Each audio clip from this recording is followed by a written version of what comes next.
For centuries, scattered legends, unexplained artifacts, and mysterious structures have hinted at a deeper, older layer of New Zealand's past. According to proponents of the Celtic New Zealand theory, these islands were once home to a people whose culture bore striking similarities to that of ancient Europe, particularly the Celts.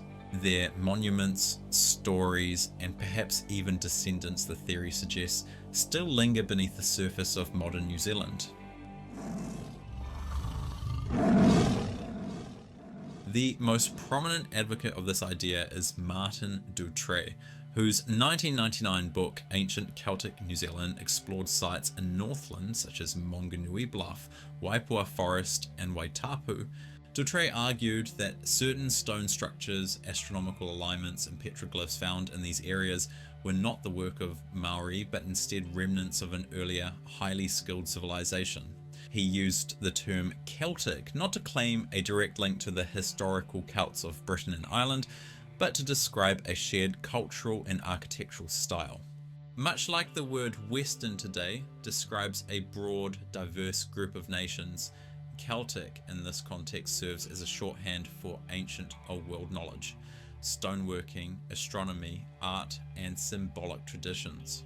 Doutre's thesis is that this culture reached New Zealand long before Polynesian migrations, only to vanish, either absorbed into later populations or destroyed by conflict. Supporters of the theory point to a wide range of evidence, some tangible, others preserved only in story. The Waitapu standing stones, which Doutre documented in his book, some alignments allegedly tracked the solstices and equinoxes, suggesting an advanced understanding of astronomy by the builders. Then there's Waipua Forest, where researchers like Doutre, Barry Brailsford, and others have argued that this region holds the stone remains of a pre-Maori civilization, ruins that could fundamentally rewrite New Zealand's history.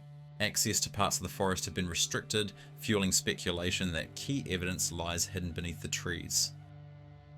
Petroglyphs and ancient carvings that local iwi have acknowledged as non-Maori in origin depict geometric spirals and patterns strongly resembling Celtic and other Old World motifs.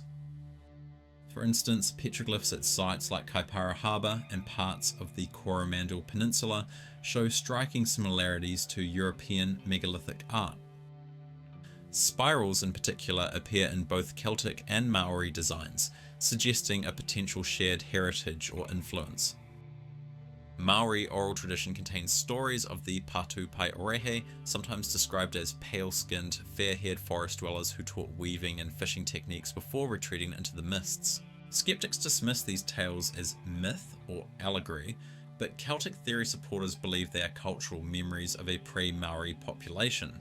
If true, the Patu Pai Orehe may have been the last descendants of an ancient seafaring group, fair-skinned explorers who reached New Zealand long before Polynesian navigators.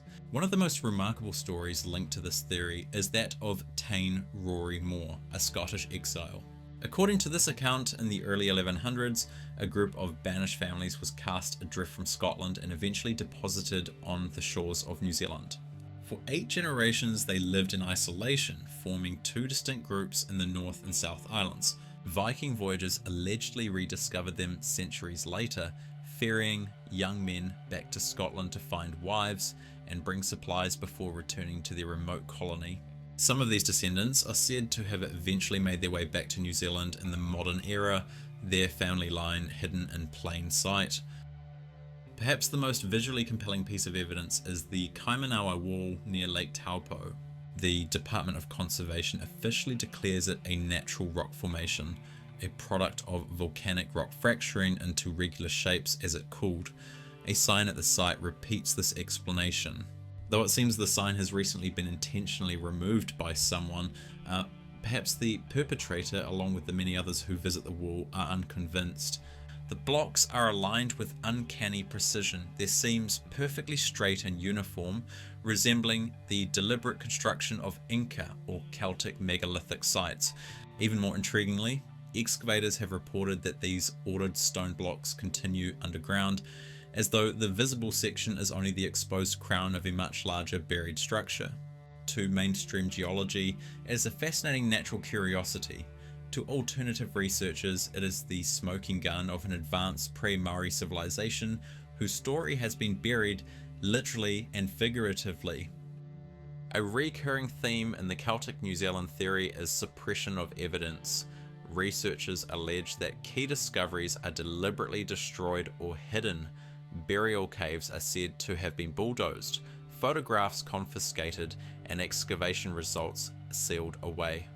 Why suppress such finds? Supporters believe the answer lies in modern politics. If it were acknowledged that another people existed before the Maori, it could challenge the legal framework of the Treaty of Waitangi, which recognises Maori as the indigenous population with special rights to land and resources. Whether or not this motive is accurate, the secrecy and restricted access to certain sites have only fueled further speculation. The visual similarities between Celtic and Maori motifs are striking. Spirals, step patterns, and intertwined forms appear across both cultures, leading some to believe that Maori art may have absorbed elements from this earlier civilization.